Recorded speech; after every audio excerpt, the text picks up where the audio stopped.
Bref, j'ai commencé à me laisser porter par Nietzsche lorsqu'il dit que pour pouvoir pratiquer la lecture comme un art, donc ça c'est dans la généalogie de la morale, pour pouvoir pratiquer la lecture comme un art, une chose avant toute autre est nécessaire, que l'on a parfaitement oublié de nos jours, une chose qui nous demanderait presque d'être de la race bovine, et certainement pas un homme moderne, à savoir ruminer.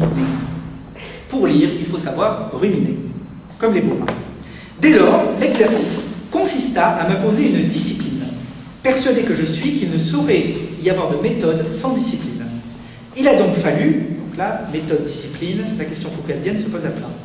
Il a donc fallu avant tout lâcher les noms et lire donc, ou plutôt ruminer, tout Nietzsche. Tant qu'à s'imposer une discipline, autant s'en imposer une vraie de vraie. Mais en imaginant que l'on puisse tout lire, existe-t-il un tel tout? Un impétrant en philosophie qui voudrait, quelles qu'en soient les raisons, recherche d'une légitimité, tyrannie du surmoi, obsessionnalité massive, bref, un impétrant qui voudrait donc lire tout Nietzsche, pourrait-il lire tout Nietzsche? Et d'abord, ça serait quoi donc ce tout? Et si ce tout existe, est-ce qu'il serait possible de le lire tout entier? Donc là, ce sont des questions très borgesses que je suis en train un petit peu de poser. Pour commencer, j'ai donc décidé de partir d'un principe, du principe qui n'est pas un axiome. C'est pas la méthode ladusienne, c'est même l'opposé de la méthode ladusienne. C'est pas un axiome, c'est un principe. L'hypothèse, si vous voulez, c'est un principe qui va se lâcher très vite, évidemment. Que ce tout existait.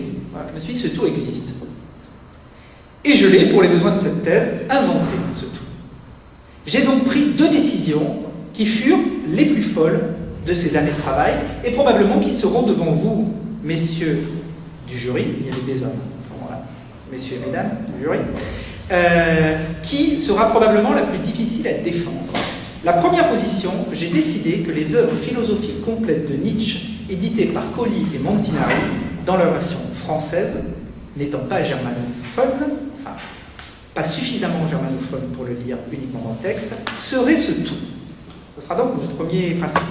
Le second principe, j'ai décidé d'être suffisamment bovin et d'avoir l'estomac suffisamment gros et fort pour, outre le fait de supporter de passer mon temps à regarder les trains, donc tolérer une telle nourriture à l'exclusion de tout autre pendant 2 années.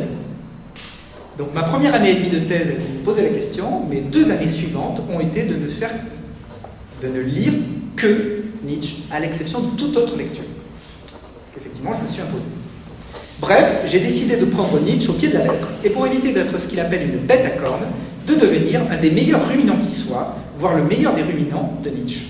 Dans ce travail, je dis qu'il n'y a, nous disons, un impétrant dit encore nous disons, juste avant d'être accepté et de pouvoir dire je dis, nous disons qu'il n'y a pas d'exemplarité de Nietzsche en tant que tel, et que le lecteur de Nietzsche se doit être le meilleur. Pour ne pas être plus prétentieux qu'il ne faut, je tentais donc de me contenter, à défaut d'être le meilleur lecteur de Nietzsche, de devenir le meilleur ruminant de Nietzsche. Et pour cela, il fallait donc jouer le jeu du ruminant, à savoir ne pas trop réfléchir, mais mâcher, mâcher, régurgiter ce qui avait été avalé, pour le mâcher encore et encore. Bref, tellement ruminer Nietzsche qu'il en arriverait à perdre son nom, et que, à se concentrer sur une telle tâche, le lecteur que j'étais en deviendrait réellement une vache. Autrement dit, une évidence est imposée, à ce jeu, l'auteur, le lecteur et l'œuvre allaient, de conserve, se perdre. Mais tout perdre, est-ce bien raisonnable? Car nous ne vivons pas ni dans une étable, ni dans un pré. Et la présente assemblée, nous tous qui sommes doctes, ou en passe de le devenir, cette assemblée n'est pas un troupeau de bovins, sauf à reconnaître qu'une faculté est un troupeau de bovins. À tenir une telle position, j'entendais déjà les remarques des humains trop humains qui, raisonnablement, irraisonnables, ne sont pas des animaux et qui rechignent à ruminer. J'entendais déjà les reproches qui pourraient être faits à cette méthode, comme infidélité à l'auteur, hypersubjectivité du lecteur, etc., etc. Autant de remarques raisonnables, trop raisonnables. Bref, je savais qu'une telle méthode expose celui qui se met à sa discipline dans un champ hors de la raison, et que si j'allais jusqu'au bout de cette thèse de philosophie, l'enjeu serait de construire une philosophie qui, d'une certaine manière, ne serait pas de la raison. Il faut préciser un autre point qui semblerait venir en contradiction avec ce banal travail de ruminant que je viens de décrire. Il y a quelque chose d'exceptionnel dans la rencontre qui s'opère avec Nietzsche. Je l'ai expérimenté comme tant d'autres avant moi qui en ont laissé des traces écrites. Il y a de l'exception dont il n'est pas possible de ne pas tenir compte. Je parle d'exceptionnalité, et pourtant, je ne pense pas que Nietzsche soit exceptionnel, ou que le lecteur qui veut se mettre à sa rencontre doive être exceptionnel. Comme je viens de le dire, une simple vache en est capable. Et quand je dis vache, ce n'est pas une métaphore, comme dirait Deleuze et Guattari. Il s'agit bien d'une vache, d'un travail de ruminant. Le travail consistait à lire Nietzsche, à recopier les phrases, que je les comprenne ou que je ne les comprenne pas, à les taper sur mon ordinateur tous les soirs, celles qui me semblaient avoir de l'importance, à accumuler des milliers de pages sur 2 ans de morceaux, de fragments, voire de Nietzsche. Donc un travail, somme toute, de ruminant, où pendant 2 ans, j'ai, somme toute, fait très peu de philosophie au sens classique du terme. Je ne suis pas allé lire ce que Klossowski disait de Foucault, j'ignorais l'influence de Bataille sur Foucault, j'avais arrêté en cours la lecture du Nietzsche de Deleuze. Voilà, je m'étais mis à ruminer Foucault. Donc quand je dis une vache peut le faire, c'est vraiment une question de discipline. La vache, si elle ne se discipline pas, elle mange plus d'herbe, et si elle mange plus d'herbe, elle meurt. Voilà. Donc moi, si je n'avais pas mangé cette herbe, je ne serais pas mort. Je serais mort en tout cas pour mon doctorat de philosophie. Ce serait peut-être pas si grave. Quoique, subjectivement, peut-être un peu pour moi. Donc ce que je veux dire, c'est qu'une simple vache en est capable et ce n'est pas une métaphore. Alors, s'il y a de l'exception malgré tout, puisque je parle d'exception, où elle est cette exception? Selon moi, elle repose dans l'agencement, dans l'instant de la rencontre. Ceci est essentiel d'un point de vue éthique. Car s'il s'agit de ne pas attribuer à Nietzsche l'exceptionnalité de la rencontre, il s'agit aussi de ne pas se l'attribuer à soi. On ne va pas dire que Nietzsche n'est pas exceptionnel puisque c'est de l'herbe, et puis venir dire que nous, on est exceptionnel parce qu'on est une vache. Donc ça, c'est le jeu de beaucoup de Nietzschéens. Oui, Nietzsche, allez manger un peu de Nietzsche, etc. Évidemment, vous serez une vache exceptionnelle de manger Nietzsche. Non, cette exceptionnalité, si on est vraiment rigoureux, voilà, il n'y a rien de plus banal, réellement. D'où l'aspect éthique. Je voudrais, pour illustrer cela, évoquer un texte de Nietzsche, sa première conférence à Bâle, qui n'est pas dans le tout des œuvres philosophiques complètes, et qui est, parce qu'il faut une exception, la seule exception à mon travail. Il n'y a qu'un texte de Nietzsche que je n'ai pas lu, parce qu'il n'est pas dans les œuvres complètes de Nietzsche, mais il a été traduit en français, mais pour une raison inconnue, et vraiment inconnue. Donc personne n'a pu me... Cette conférence, qui s'appelle Homère ou la philosophie, n'a pas été mise dans les œuvres complètes. Une erreur, je pense. Alors, que j'ai découvert tardivement dans cette recherche, puisque j'avais fini de brouter Nietzsche, si je puis dire, les œuvres complètes, et sans aucune allusion queer ou lesbienne, évidemment, que j'ai découvert tardivement dans cette recherche, et qui m'a confirmé dans cette voie. Nietzsche, dans sa conférence sur Homère, se demande, je vous l'explique un petit peu, comment décrire la personnalité du père des poètes. Après de nombreuses réflexions, Nietzsche en arrive à la conclusion qu'Homère est le nom qu'a pris un individu, alors que ce n'était pas le sien. Ce n'était pas celui que lui avaient donné ses parents. Ce n'était pas celui que lui avait donné l'État.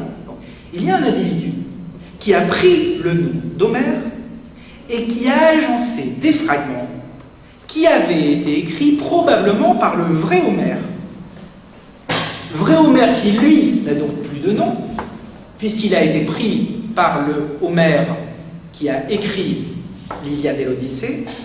Ce premier Homère qui a écrit les fragments, qui peut-être n'était pas seul, qui était sûrement seul. Nietzsche, essayant de ne pas développer trop la question, il arrive dans un débat bien particulier à Bâle, lorsqu'il fait cette conférence en 1970.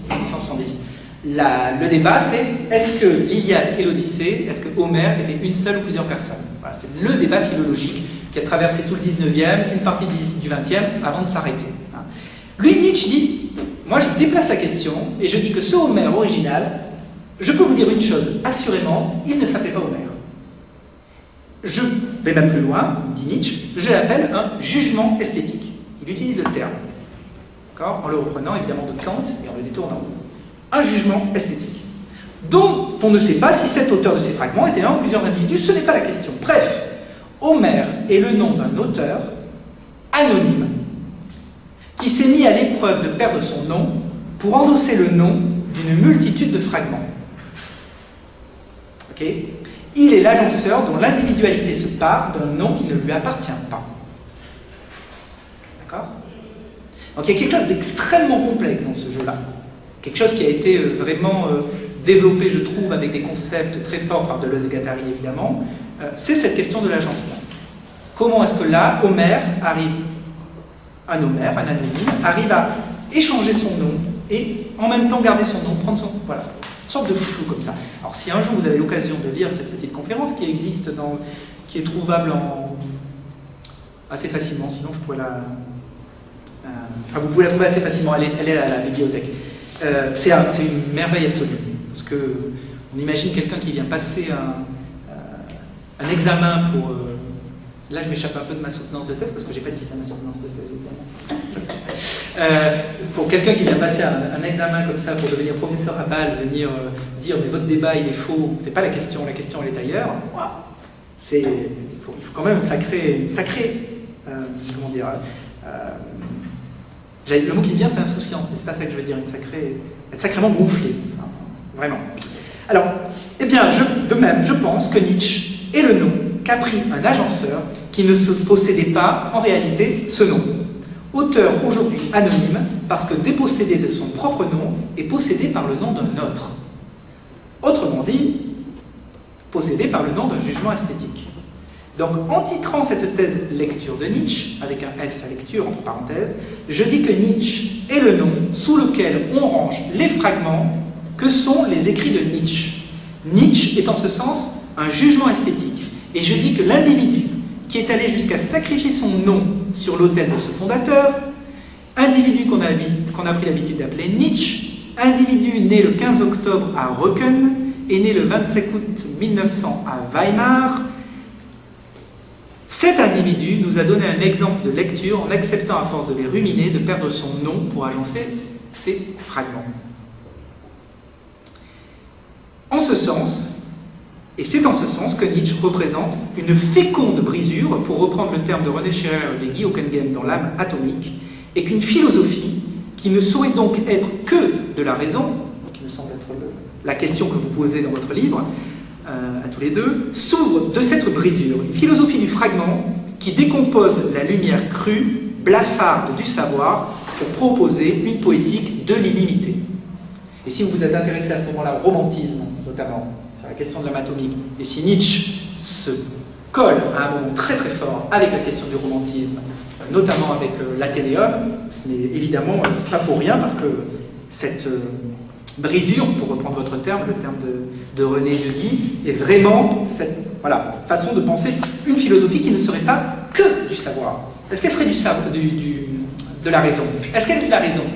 Elle n'est pas que de la raison, en tout cas. Voilà, quelque chose de cet ordre-là. Ainsi, dans cette démarche d'une méthode pour apprendre à lire, à bien lire, il m'a fallu construire le fragment comme concept. Je reste philosophe, au sens vraiment de Deleuze et Guattari, comme l'instant de la rencontre, qui est l'expérience d'un processus de subjectivation. Il s'agit bien de subjectivation, perdre son nom, devenir anonyme, récupérer un nom, être possédé par une multitude de fragments. D'accord? Comme donc l'expérience, un processus de subjectivation désindividualisant au seuil de l'éternel retour. Cette rencontre que moi, individu appelé Stéphane Jean-François Nadeau, je fais avec Nietzsche, l'individu qui a signé le manuscrit d'Ainsi parlait Zarathustra et qui est devenu fou en début janvier 1889, eh bien je pense que ce personnage, l'individu qui a signé le manuscrit d'Ainsi parlait Zarathustra, qui est devenu fou en début janvier 89, il l'a fait également avec Nietzsche. Donc Nietzsche est le nom d'un anonyme qui a pris ce nom de Nietzsche pour agencer des fragments écrits par un Nietzsche qui, lui, a accepté de perdre son nom. Quel était son nom? Peu importe.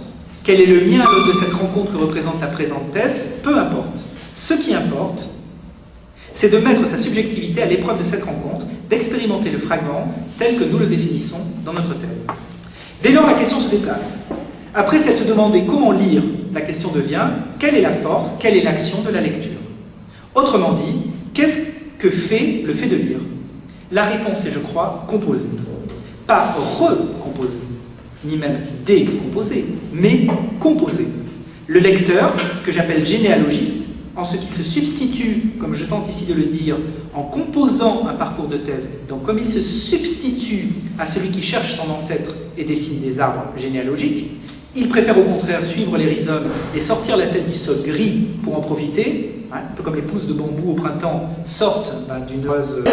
C'est pas la méthode de la douzième, c'est même l'opposé de la méthode de la douzième. pas un axiome, c'est un principe. Une hypothèse, si vous voulez, c'est un principe qui va se lâcher très vite, évidemment.